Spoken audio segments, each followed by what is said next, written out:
Hey Scrappy friends, thanks so much for joining me today. Welcome back. Today we have One Sketch Three Ways, which is my monthly collaboration that I take part in with my friends Jackie and Sarah. We have a Facebook group. I will put links to their channels and our Facebook group in the description. So normally we either do a sketch ourselves or choose page maps. But with it being October and it being series 9 of 30 Day Sketches by Chrissy's Beautiful Life, Jackie's chosen a sketch. So we had 7, so this is going live on the 7th. So we had 7 days of sketches to choose from for a sketch for today.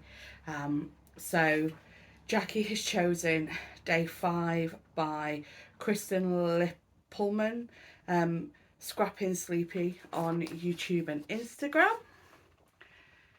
And I'm taking a break from Cornwall photos today. I'm going to scrap Scotland from June. It's just this sketch goes really well with 2 photos I'd already printed for Scotland that I haven't scrapped yet.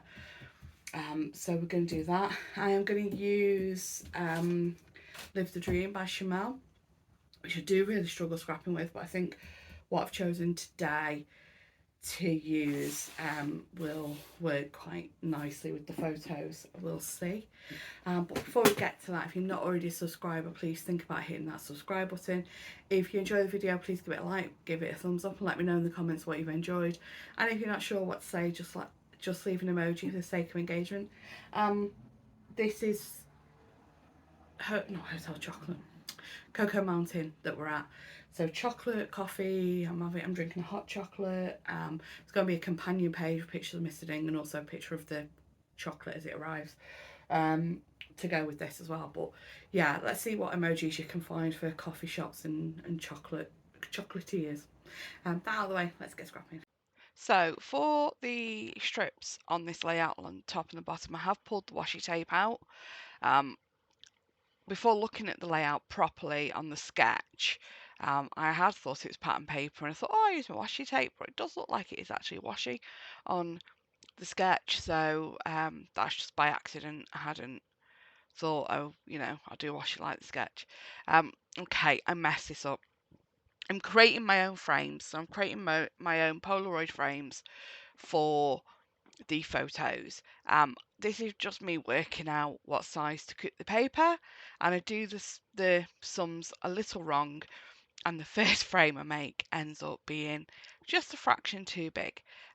Also, as well, when you are cutting paper, do as I say, not as I do.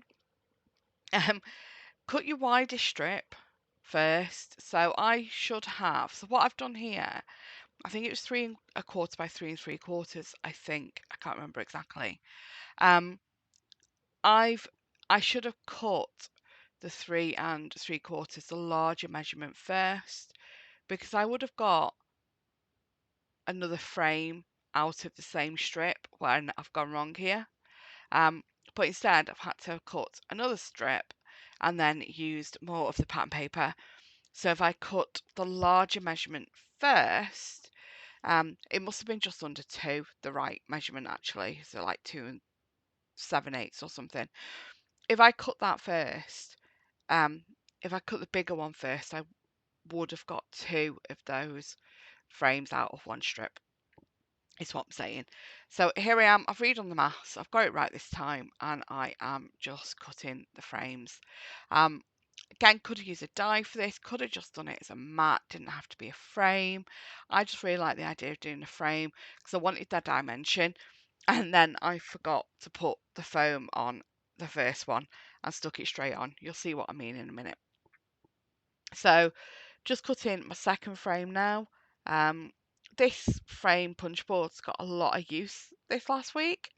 I haven't used it for ages, and there's 2 layouts on the bounce now that I am using it for.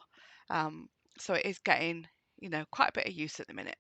So that's both the frames cut. I'm just trimming off just to neaten off the edges because sometimes I don't run the blade along the runner quite right and end up with notches.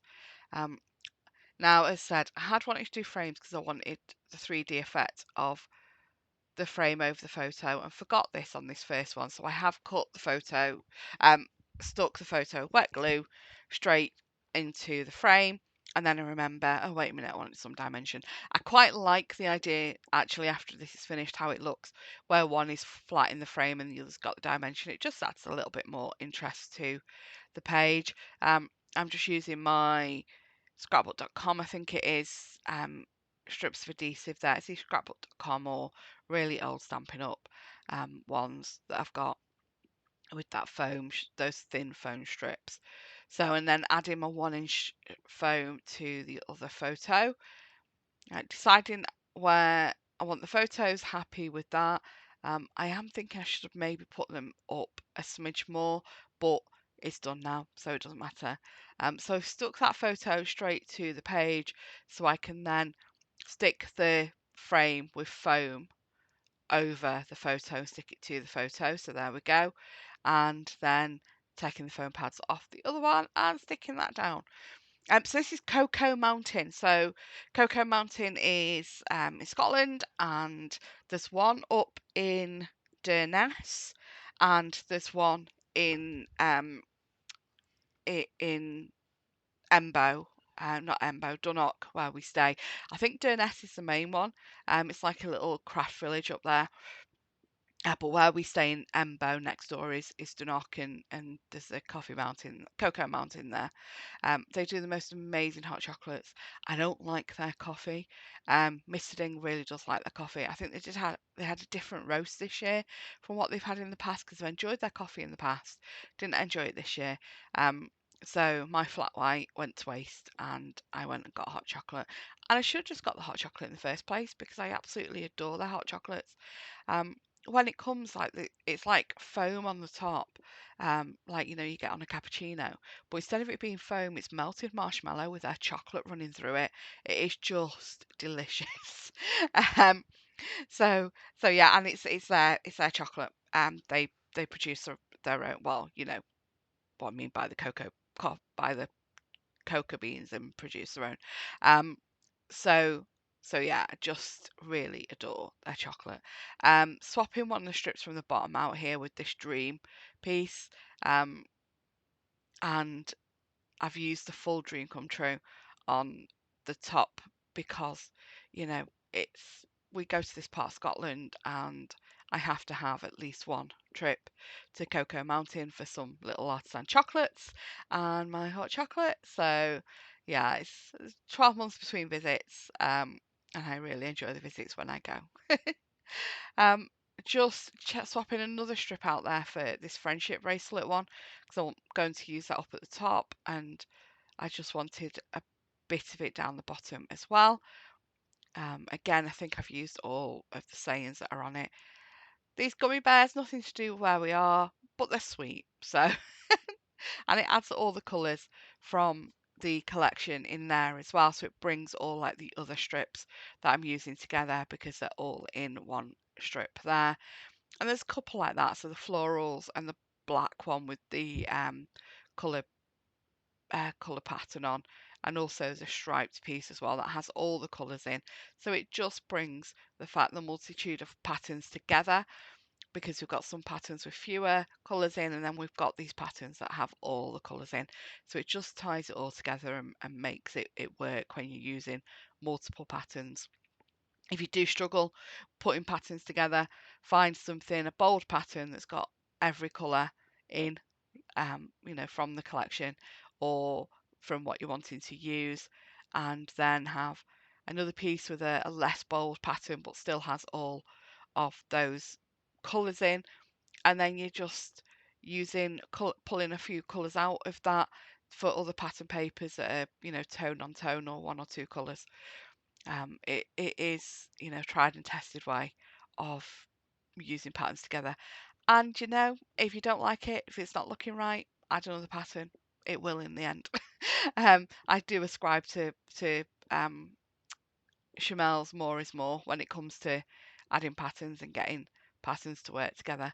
So I'm just working out the space I've got left at the end, because everything hasn't gone quite straight.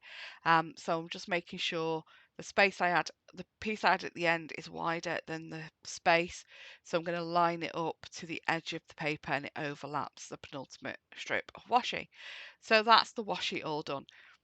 I go back and forth a lot on the title, which is what we are going to do now. The word from these foam cardstock stickers that I wanted to use is that little. So I wanted to do little things other in the holographic letters and then little things. But I have dropped something on the little and it's ripped the top layer of the cardstock off. So it's no longer in that nice purple. So I do go back into a lot. I want to kind of mix the fonts or mix the colours and just can't make a title that I'm happy with mixing things up at all. So I do in the end, I put big down to start another title and then I end up just using the big deal. And in my journaling, I've explained that, you know, this is a big deal for me making my annual pilgrimage to Cocoa Mountain. I don't think I quite put it like that, but you know, words to that effect.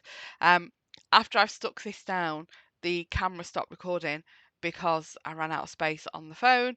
And after I cleared all that out and sorted it all out, I thought I had hit record again and I hadn't. So I'm going to explain in a minute. Right, didn't press record, silly me.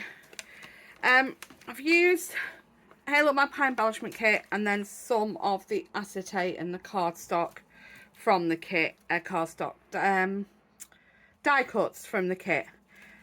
This is a stick of marshmallows for toasting, and there is marshmallow melted in the chocolate on top of the hot chocolate, so I thought that was quite fitting. Sorry, quite noisy outside my house at the minute when windows are open because it's still quite cool. Still quite, not cool, warm. I need to cool down a bit. So yeah, so I've used that.